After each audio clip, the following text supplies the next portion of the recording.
A lot of us are led to believe that LDL cholesterol is bad and unhealthy. However, you need to dig deeper because LDL cholesterol is divided into two types. One type is small and dense particles, and a second type is big and fluffy particles. Evidence has shown that if LDL cholesterol contains mostly small dense particles along with high triglycerides, then you're setting the stage for heart disease. However, if your LDL cholesterol is mostly made up of big fluffy particles combined with low triglycerides, then your risk of heart disease is much lower. Total cholesterol from a typical round of blood work doesn't tell you the size of the LDL particles.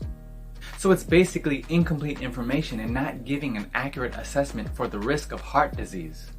I cover valuable health topics like this in my online teaching platform called the Vitality Cleanse.